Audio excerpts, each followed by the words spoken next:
Hi, I'm Whitney. Join me as I take on the challenge of sticking to the Ketovore diet, all while breastfeeding, all while making sure that I keep my milk supply up. Are you in the middle of doing the Ketovore diet and you're concerned that you're compromising your milk supply? Or are you looking at starting the Ketovore diet and you're concerned that you're going to lose your milk supply? Those are all valid concerns. I definitely had those as well. First and foremost, I want to encourage you to speak to your healthcare provider if you are considering starting any new diet, ketovore or carnivore, or any diet that you have in mind, especially while breastfeeding. That's super important.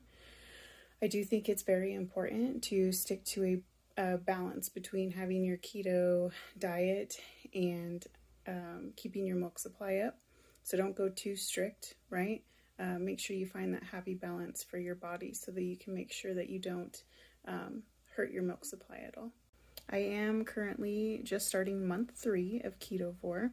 So I have successfully completed 2 months full Ketovore while breastfeeding exclusively and having no dips in my milk supply whatsoever. Actually, in my scenario, it has increased my milk supply, which is wild, but very exciting.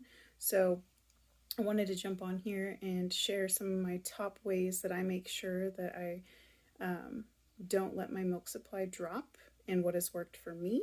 Because I know when I was starting this, I was searching all over the internet trying to, get experiences from other moms that are exclusively breastfeeding, where it's very important for them to breastfeed and making sure that you're not hurting your milk supply. So since I've been doing it for 2 months successfully, starting the 3rd month, I thought what a better way to share what I've experienced so far, what has worked for me, and have you continue on my journey with me.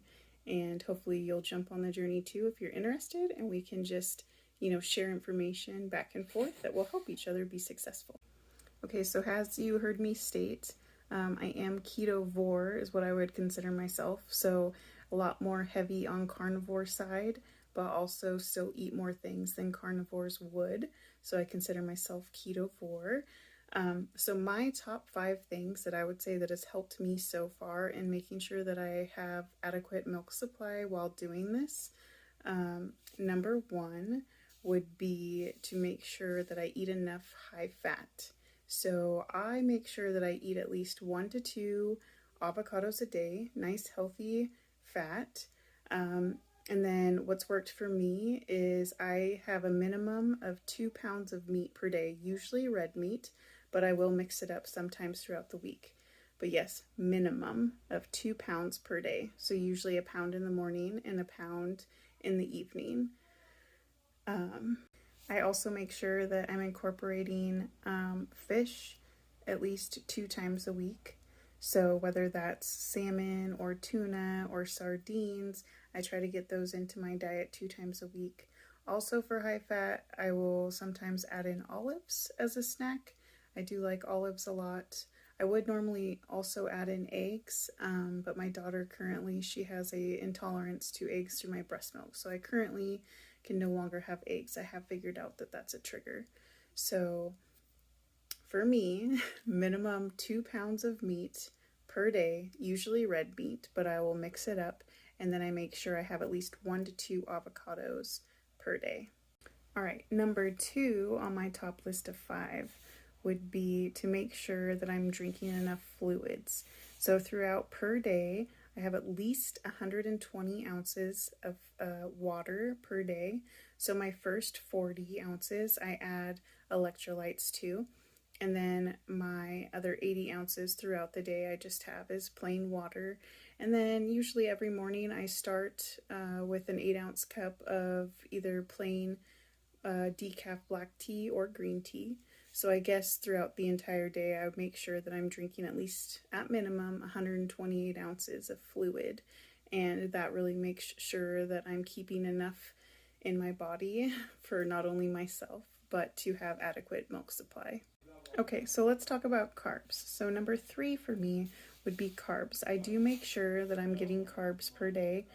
So like I had stated before, with avocados, I usually choose to have at least 1 or 2 avocados a day for my high fat. So an avocado is either 16 to 17 grams per avocado. of carbs usually. So some days when I have 2 avocados, I'm anywhere from minimum 17 grams all the way up to about 40 grams of carbs per day. But some days I switch it up, right? So all of my carbs come either from fruit or veggies. So sometimes they're from avocados, apples, blueberries, carrots, mushrooms. Whatever fruit or veggie that I'm adding in. But fruits and veggies are the only carb that I'm taking in.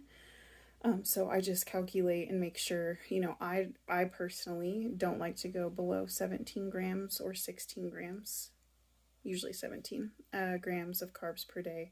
And then at max, I wouldn't go over 50 grams of carbs per day. And speaking about this, I think it's very important, at least what I realized is if you're having a lot of carbs already and you're starting to introduce this, do it very slowly.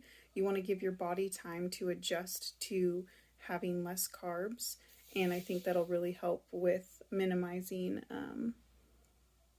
hurting your milk supply. So I did this very slowly as well. I made sure I was still getting plenty of carbs, and then every week I would decrease some more, and now I can confidently go down to as low as 16 to 17 per day if I chose, and my milk supply is still fine. So again, just caution, if you're decreasing your carbs, make sure that when you're starting, you do it very slow so it gives your body time to adjust.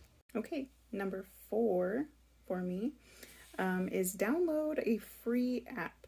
So I did this, I believe it's My Net Diary is what I downloaded on my phone for free. But I did this especially in the very beginning because I wanted to track how many calories I was taking in, and I wanted to track my carbs.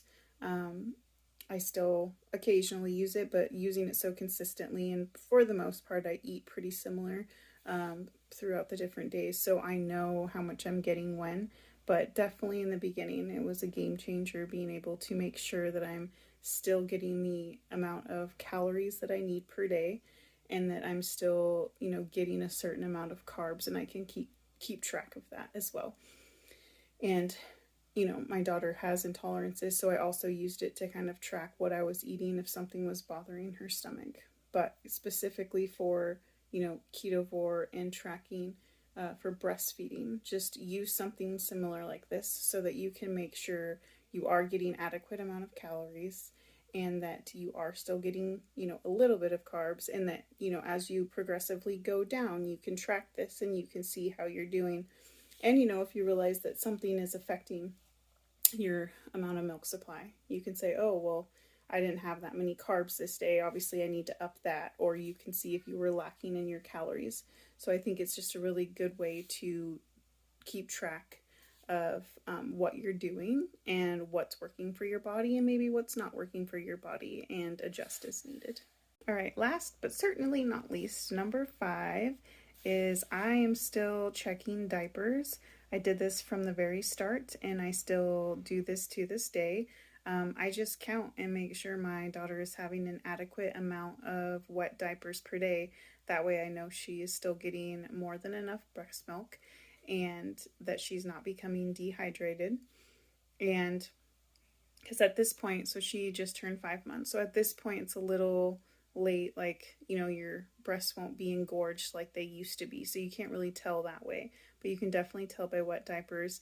And I always check by how she's doing, whether she's super grumpy or if she's in a good mood. If you have a baby that's starving and not getting enough milk, you're going to be able to tell, right? So good way of tracking, for me anyways, is I make sure she's having adequate amount of wet diapers and that she's in a good mood overall. Besides teething and tired and sleep regressions, you're going to deal with all of that fussiness. But I personally believe that it's a big difference than if she wasn't getting enough milk. So check those diapers, make sure your little baby's getting enough hydration throughout the day, and you should be good to go. I just wanted to come on here and let you know that it is absolutely doable to do a Ketovore lifestyle. I like to call it lifestyle instead of a diet because I think it's a better way of eating. So it's absolutely, you're able to do this while breastfeeding, as long as you go about it the right way and you ease into it and you're keeping track especially in the beginning, to make sure you're not going to compromise anything that you wouldn't want to. And if you are watching and you are currently ketovore and breastfeeding, or if you've done ketovore and breastfeeding, or if you're thinking about doing ketovore and breastfeeding, or just keto, any of those, please comment below and let me know your experiences or what you're going through, maybe some tips so we can work together. And please subscribe to my channel and we can work on having a healthy way of living through breastfeeding together. Thank you so much.